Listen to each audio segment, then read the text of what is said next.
My name is Kirsten Zoller. I am the Director of Professional Education and Outreach at the Polytechnic campus. And as I mentioned, I am joined tonight by 5 of our online students.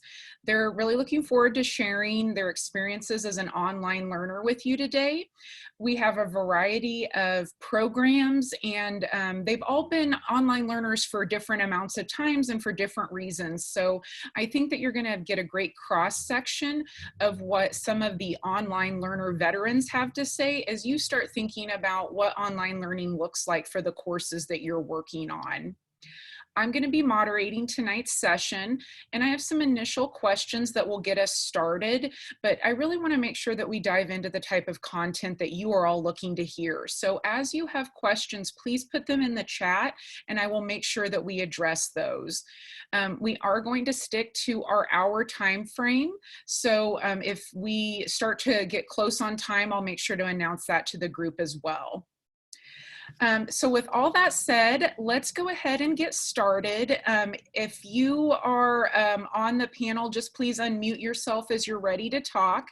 Our first question's an easy one. For the panelists, please give us a brief introduction, include your name, major, where you're located, and how long you've been an online learner with K-State. Matt, could we start with you? Sure. Thank you. My name is Matt Olthoff. I'm currently a senior graduate student. I've been online for the last 3 years full time, and prior to that, I've been in graduate school for 5 years. So I will graduate in May, in December with my my graduate degree in education with an emphasis on adult learning and leadership. Great, thanks, Matt. How about you, Kylie?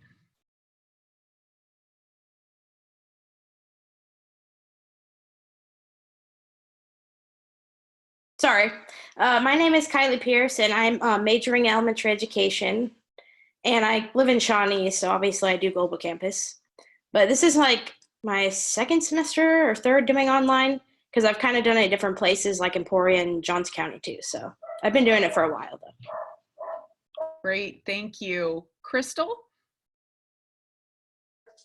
Hi, Crystal Prawley is my name, and I'm getting my master's in curriculum and instruction with a reading specialist endorsement, and I've been working on online classes for about 1.5 years, and I'll graduate in May of 2021 with my master's then. So, and I'm from Manhattan, Kansas. Great, thank you. Tracy? Hello, I'm Tracy Radebush. I am pursuing my bachelor's in human development and family science with a certification or a certificate in conflict resolution. I live on a farm in Atchison County, Kansas. That's Northeast Kansas. Let me see. And I transferred in last fall. So this is my second semester on the Global Campus. Thank you. And last but certainly not least, Marone. Hi everyone, my name is Marone. I am pursuing a bachelor's degree in human resources with a minor in data analytics. I'm from Overland Park, Kansas, which I'm currently in right now. And this is my first time, taking an online class due to the pandemic. So it's definitely been an interesting experience, and I'm glad to be here. Thank you so much. So I'm going to start with the first question for the group. And for those that had a choice in their online modality, why did you choose to be an online student? Kylie, would you maybe want to kick us off with some thoughts around that? Yeah, I chose to do online mainly because it fits like a lot better for work. And since I'm like an assistant director, I have to be at work a lot, so. And I just like it a lot better than on campus too. I don't know, that's just my opinion, but. Tracy, do you have any additional thoughts on that? Sorry, I just muted myself. The reason I chose online is my mom is getting a little bit older and she was needing some in-home care. And so it just fit that I come here and live with her, and it just really fit my schedule. It really it just works out for me great. So that was my main reason for going online. Great, thank you both. That flexibility of online learning is definitely a selling point. For the other panelists, are there other responses you'd like to share about your choice to become an online learner? I teach full time, so just having an 8 to 5 job and then some, it makes it a little bit challenging to do the on-campus classes. So even though I'm in the area, that's why I chose to do online. That's a great point. Doesn't necessarily mean that you can't get to campus, just means that it's more convenient to be able to work from home. So this question I think is really applicable and on everyone's mind right now, regardless if you were previously an online learner before the pandemic. How has being an online learner impacted your ability to juggle work, home, and school? And what does time management look like for you? Crystal, since you kind of touched on that, would you like to expand on that a little bit more? Sure, yes. So as far as time management, usually as soon as I get the syllabus, I look through and I look for those big assignments, and I go ahead and I still have a paper planner, so I just pencil in all my assignments. And then I give myself just a daily, something I have to do every day, even if the deadline's 3 weeks out, something that works towards it. And then I usually use my lunch breaks, and then in the evenings when my kids are sleeping, that's usually when I'm responding to discussion posts or looking for research papers or doing reading. So I think really just knowing that I have something to do every day and looking ahead to those deadlines, but also trying to fit it into my busy schedule. Great, thank you. Matt, I think you might have some unique perspective on this question, at one time being an on-ground learner and then moving online. Could you share some thoughts? Sure. I originally was a traditional, going to campus, and then I found, just like everyone else, between work and children especially, and I've noticed, through the last 8 weeks in particularly, everything's changed because now your children aren't home. And, personally for me, I had to change my entire routine, because where I traditionally would do things, as mentioned, on my lunch break at work, and then when I would get off, I would plan time in the evening after bedtime. Well, I had to kind of switch places, and I would get up at 4 a.m. and do my homework and my work from 4 to 6, because that was my break before my kid woke up, to kind of distract things. So,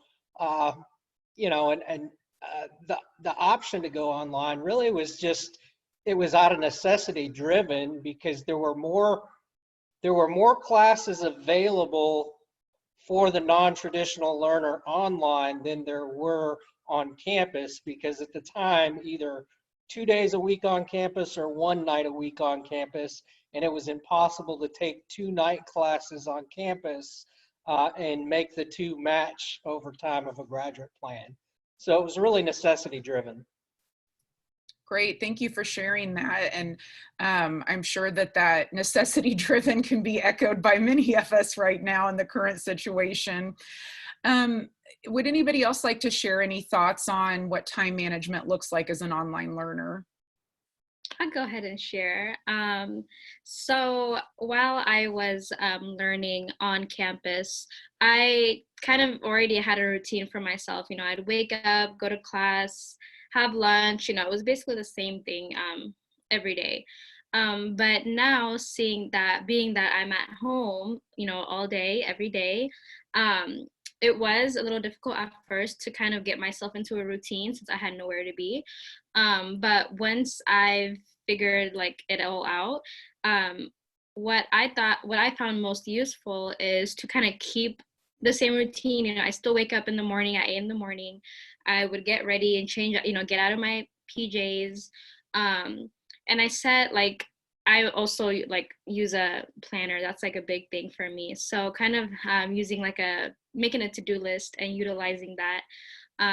And as for time management, I set a specific end time for myself. That way, like that pressure kind of makes me a little bit more productive than usual. So kind of setting an end time and a goal. It's like, even if I finish the task or not, I like to have that, finished kind of time. So that's my take on it.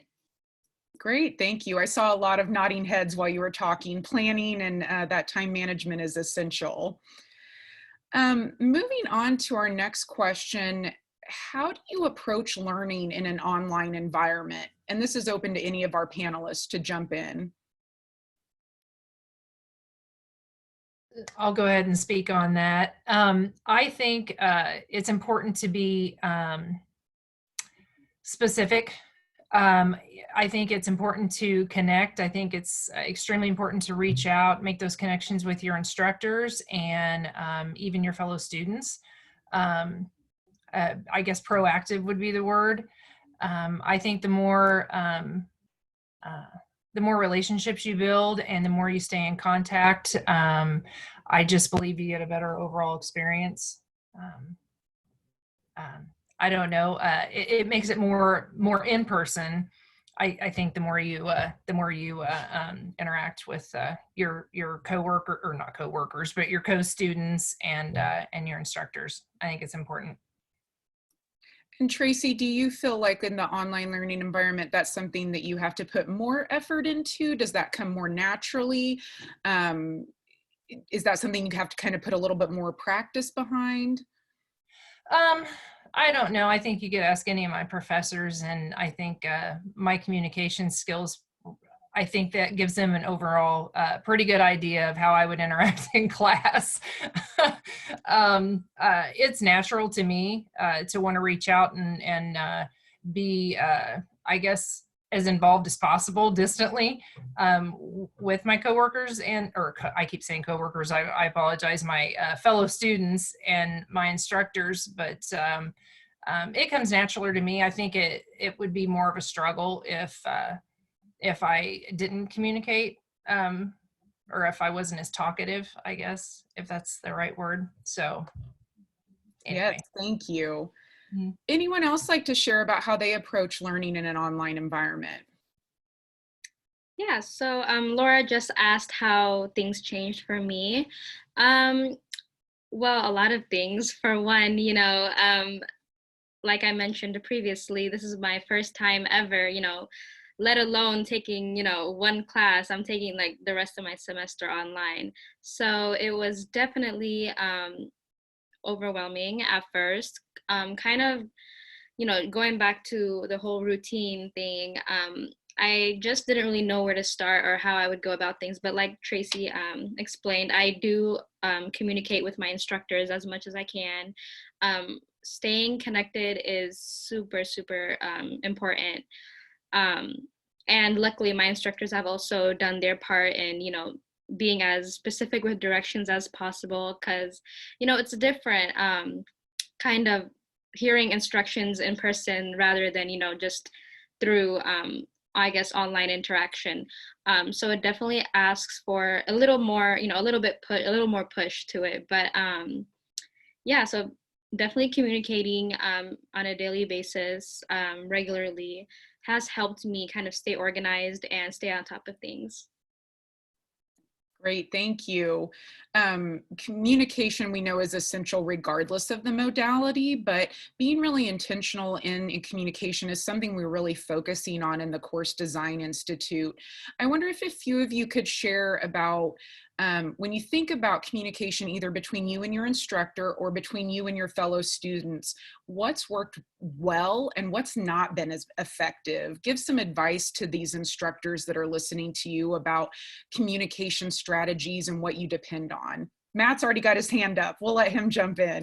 Yeah, I think one thing I have found tremendously beneficial is if I don't have an introduction for a new instructor via YouTube, via Zoom, via any type of face-to-face it really diminishes that relationship from the beginning. And I found that because particularly this semester, I went from having the same professor 3 semesters in a row. So I was used to the way he did everything. I had established a relationship. I knew how he communicated. I knew when he was okay. I kind of had his pattern down. And then going to a new professor was just hard because I didn't have that relationship. And I kind of made a mistake in the beginning. I didn't watch her YouTube video as closely as I should have.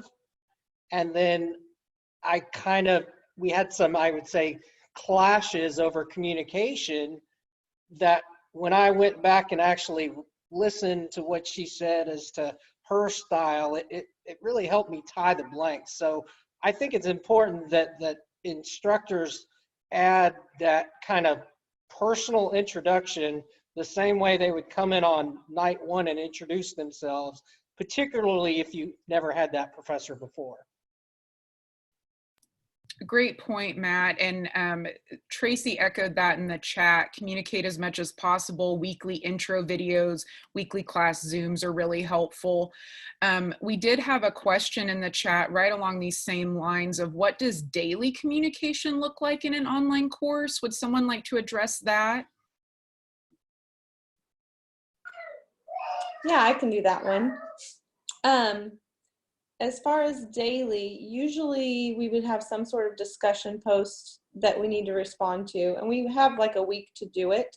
But it's just every day I would get on there and check and see if anybody had commented mine, and then comment back to my peers after that. So that's a good way of keeping communication going. Announcements and reminders are great through Canvas. And then just even having the to-do list on the side of the screen in Canvas is really helpful. So you're kind of getting information lots of different places, the to-do list, any emails, and then just communication through the discussion posts is helpful as well. And then I also like when professors use Flipgrid, because they can introduce a topic and then everyone has a chance to address that topic, as opposed to like if you do Zoom, you may not hear from everyone, you may not hear all of their opinions. But I like the Flipgrid because you can do it at your own time, and then you can everybody has a response to the same question. So that's been helpful. Great, thank you. In the chat, Carrie had commented about it's nice to really have that regular communication, and it's kind of challenging to feel connected. Expanding on the communication and that connection piece, is there pieces of advice that you would give those at our event tonight on what to do more so than you already have, or maybe things that haven't been as effective that they could implement? This is open to anybody.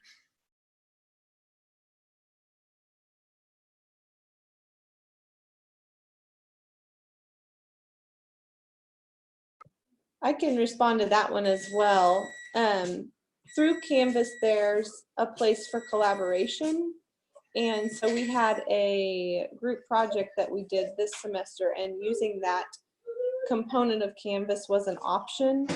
And we ended up doing email instead. It was just very confusing, and some people couldn't see the messages that we were putting in our own little discussion post in the collaboration box on Canvas. So I guess my suggestion would be, if we're going to use that box, just to be very clear about how to get there, and maybe do some modeling for that. That's the only piece that seemed a little bit tricky as far as communicating that I've ran into so far personally, is just that collaboration box on Canvas.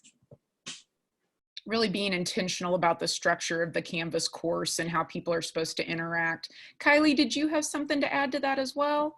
Yeah, I was going to say, like Carrie, I also had a group assignment too, and it was very hard for all of us to actually get all the emails through Canvas, and so yeah, I think like she said, it'd be a good idea if they would just show everybody like the collaboration and stuff. Because it was very confusing. It took us like quite a while for everybody to just get all the information needed. So also like Google Docs are a good thing too. If you need to like work together, it helps, you know, where everybody can see it. So that's what we did. So that helped. Great, thank you. Matt, did you have something to share? Yeah, another issue that I've just found incredibly confusing, and even after I think 3 years, I still don't have it totally figured out. You know, using the email feature in Canvas, which doesn't always connect to your KSU email, and vice versa, because I have some professors that use KSU email exclusively, and then I've had others that use the Canvas feature, and there isn't an interface between the two. So, unless it's specified in the beginning, it really is an either or. And that's something I've just struggled with each and every class, with communication going one to the other. And unless you check both, you're going to miss critical communication at times. In addition to the technology, I'm hearing from you, Matt, that some consistency in how things are being communicated is really important. And I know that's a point that's been made in the OCDI, but I think that regular and consistent communication method can't be understated enough in how that can help the success of students in courses. Moving on a little bit from communication and thinking a little bit about components of a good course.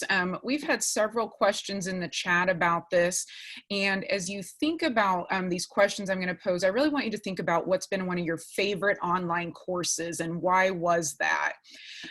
So one of the questions in the chat we had was, what components were included in that class to have a good experience? What things made up that favorite class that made you feel like you really got a good learning experience out of that online course?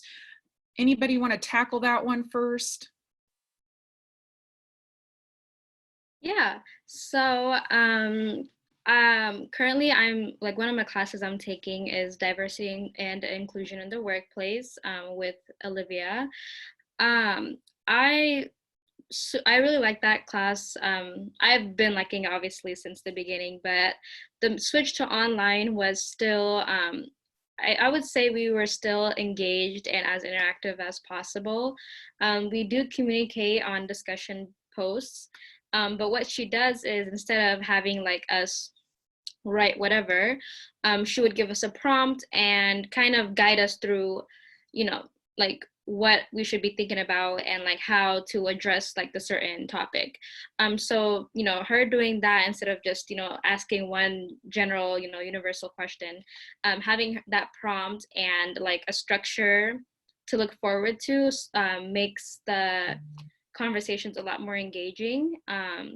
And a lot more interactive, is as if we were, you know, talking in class, because mainly like when the class was in person, it was actually like a discussion focused kind of course instead of, you know, your traditional paper, pencil, you know, notes type of class. It was definitely a seminar, if you may. So keeping that structure, I guess, while online was super beneficial, and I like it. Great, thank you. Any other thoughts of components that really make up for a successful online experience? Yeah, I would add one thing. One of the things I took a series of classes, and it had quite a few people in it. And the cool thing was we had people from South Africa. We had like 3 continents represented in this class. But he would use breakout rooms. And that was really cool because we would break out into breakout rooms. After we would do like kind of a come back together and a quick little introduction, and everybody would, you know, do a little, you know, Q&A, and then we would break out into breakout sessions for these specific topics. And each time we would kind of go with either new people, or at times we would go with old people, but it really allowed us to get to know everyone on a Zoom call. And so I would say, I don't know that I've had a favorite class, but I think a favorite tool was those breakout rooms, because it gets hard when, you know, everybody's so eager and everybody wants to talk, but only one person can talk at a time on Zoom. So it gets kind of busy, but the discussion rooms were awesome. The breakout rooms were cool. That's a great point. And I did want to make a note for those that are in the OCDI that if there are tools or techniques that are brought up tonight that you have questions about, how do you implement that? Please reach out to Laura and Trina. I know they'd be happy to help walk that through. There's also some helpful tools and resources included at the end of the module list in OCDI course. So just keep that in mind. Thinking about course structure and course components a little bit more, have any of you had to attend synchronous class times? How much time and what was that experience like?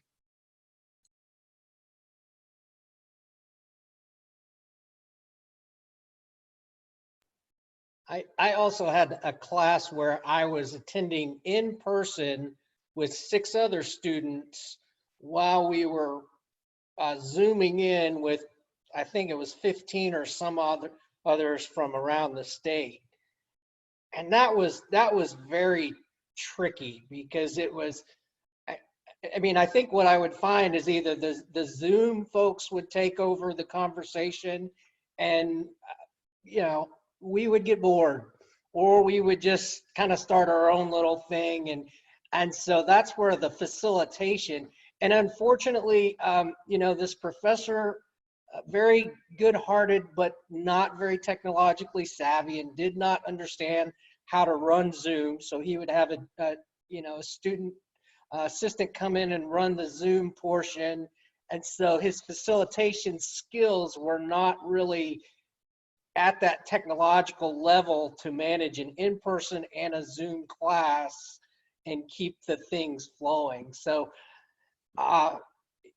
and I would say, you know, had someone insisted on him learning the technology prior to taking on that task, that probably would have benefited that circumstance. Matt, that's a great point about using technology that you're comfortable with. There's a lot of pressure, in my opinion, particularly now with so much moving online, to use something new and fancy. And, you know, there is a lot of really cool things out there, but doing something that you're comfortable and skilled in is going to be a more effective means of getting your instruction across than trying something that you're not comfortable with.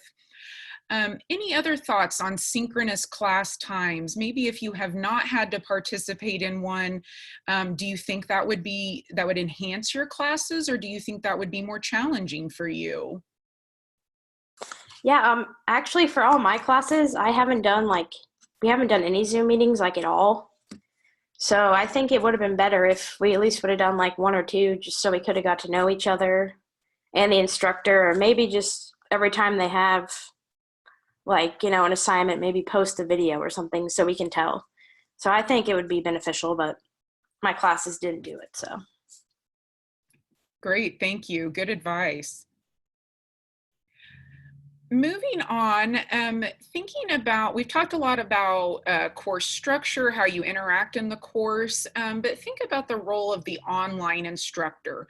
What would you say are the most important characteristics an instructor should have when they're teaching online? And this is open for anybody that'd like to jump in.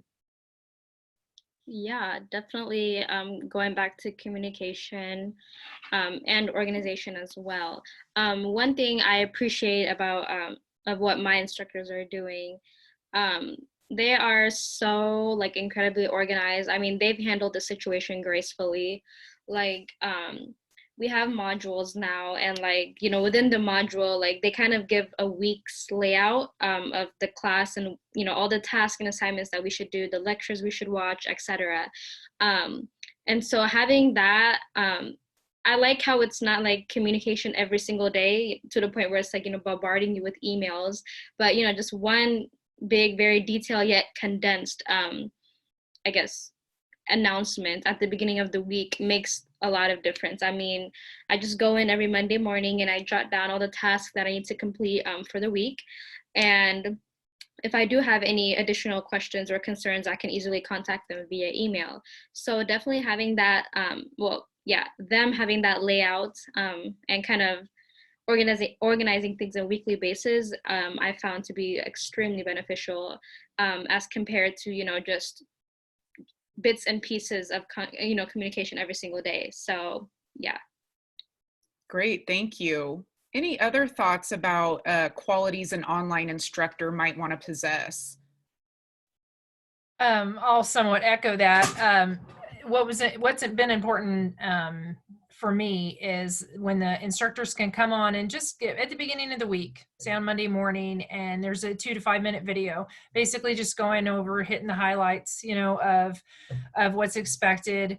And then also if they can incorporate a weekly Zoom, that's huge, just for some interaction. But I think it's been extremely beneficial when they can, again, just put like a weekly intro video, and just go over what their expectations are. If they think that there might be a specific question about a project or something that's going on that week, I think that's extremely beneficial.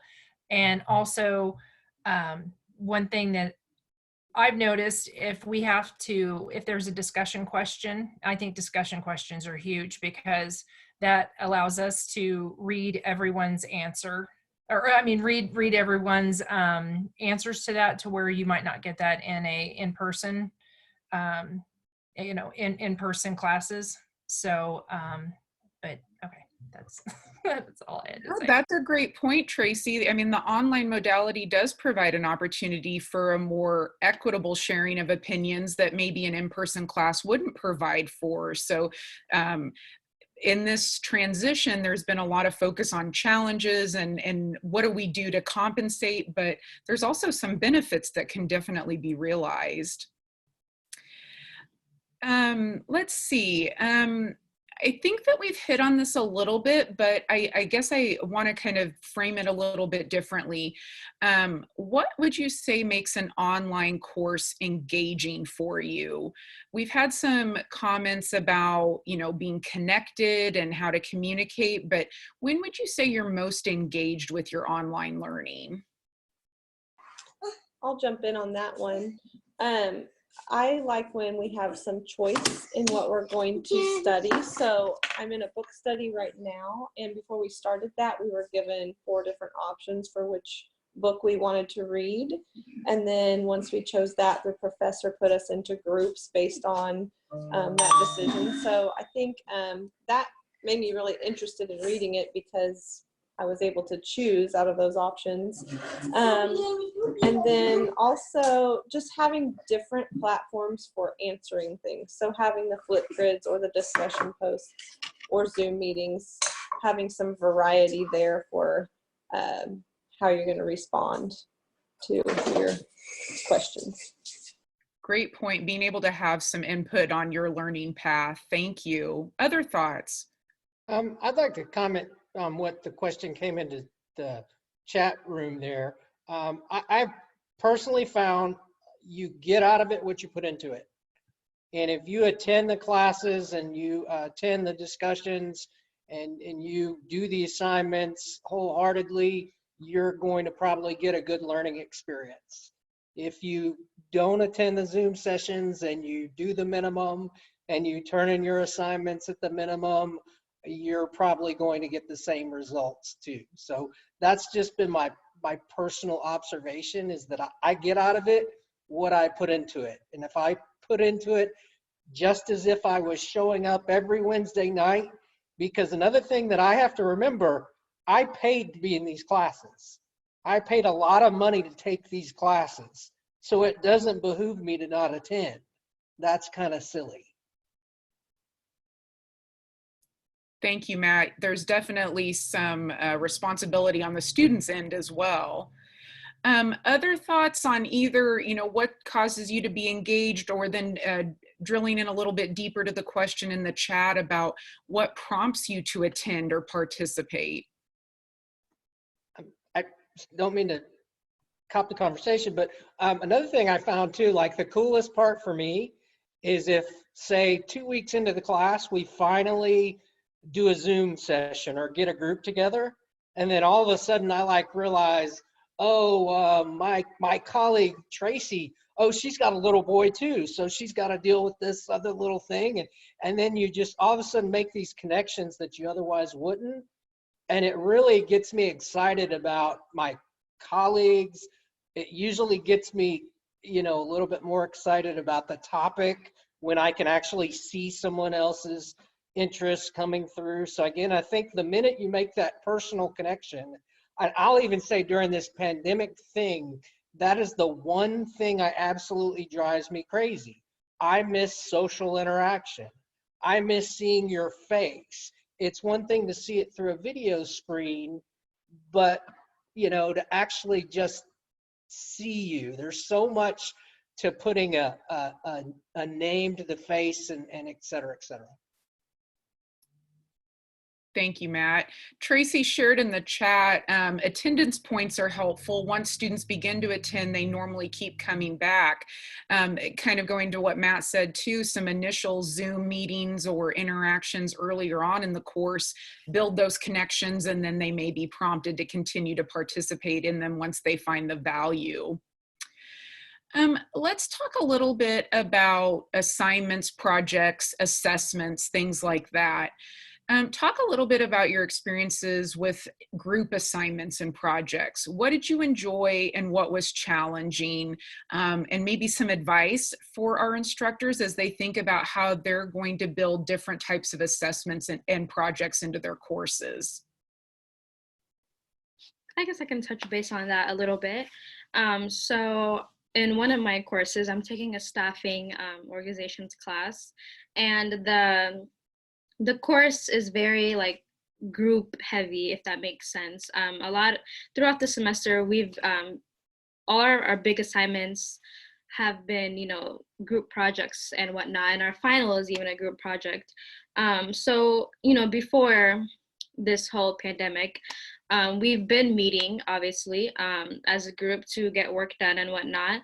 But I found it interesting that meeting online, especially with the current circumstances that we're in, I guess made us appreciate each other more, and kind of that connectedness allows us to work more efficiently, because we kind of know we're all under the same pressure than where we were before. So definitely, like with my group, I feel like we've definitely gotten closer through this pandemic, and obviously our group projects as well. We kind of just work on, I guess, finding, the most difficult part is finding a time that fits best for all of us, because we're all in different, stages in our life. Like one of my partners is already established in his career and is a grad student, whereas myself, I'm just an undergrad, where I have a lot more free time. So kind of establishing like a certain time that we're all available made all the difference. So we were able to connect more efficiently and not have to worry about catching up if we do miss a meeting. So that's one takeaway. Great, thank you. Great to hear about how that group work has transitioned from on ground to online. Other thoughts about projects, assessments, what's worked, maybe what hasn't?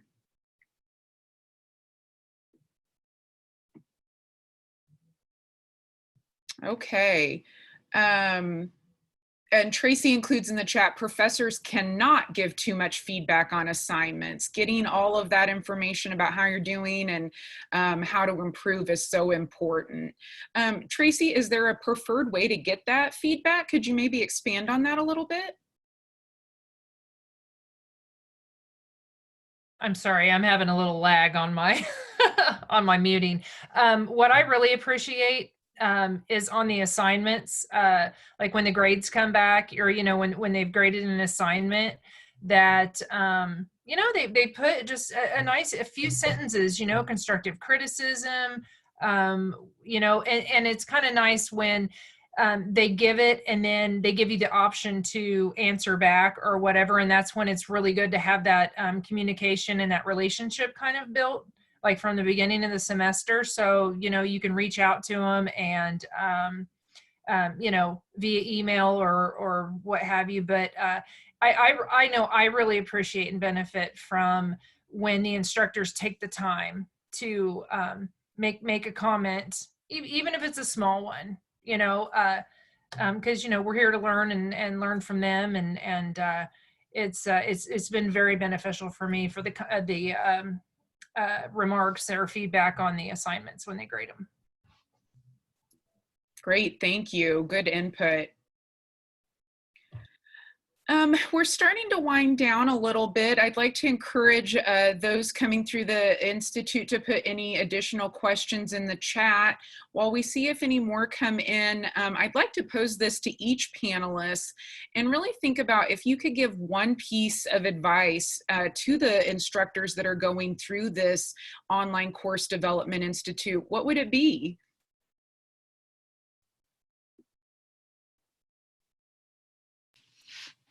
I would just, oh, sorry. Go ahead. No, go ahead.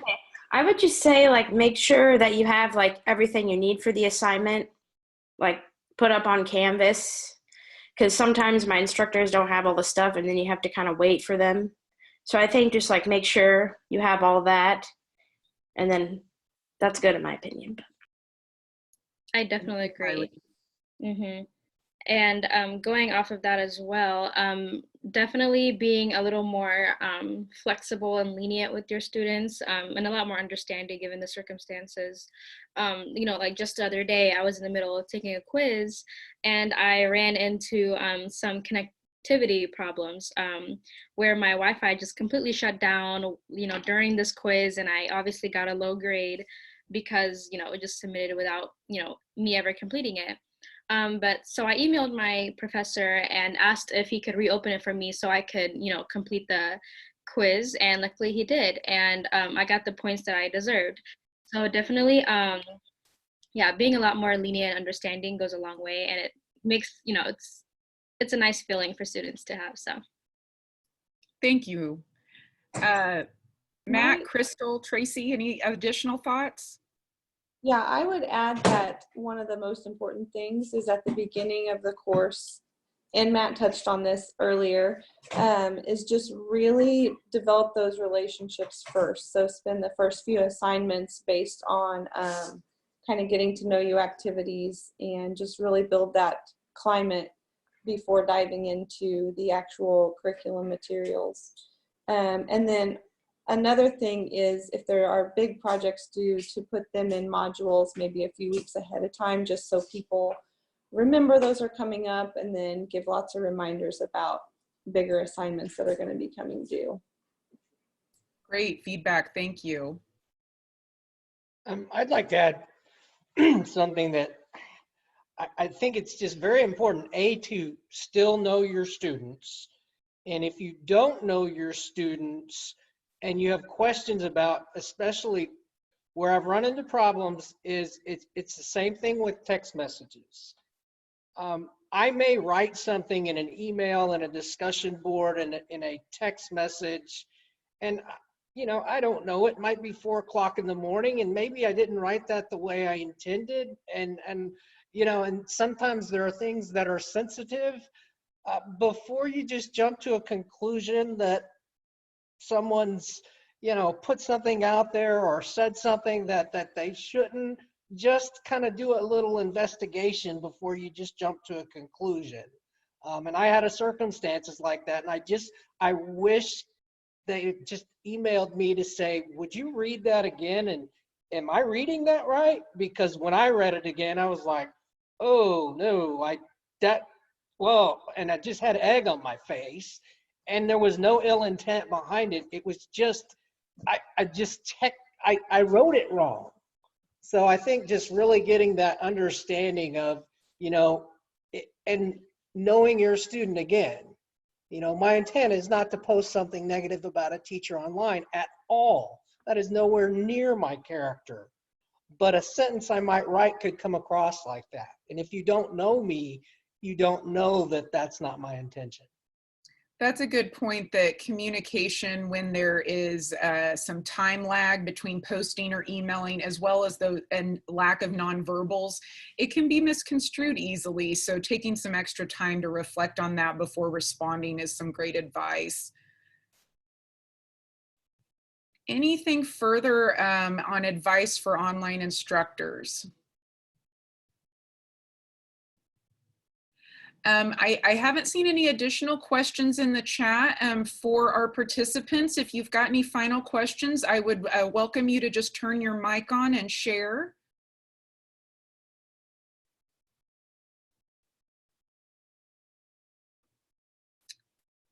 Okay, well, not hearing anything further, I want to say thank you so much to our panelists.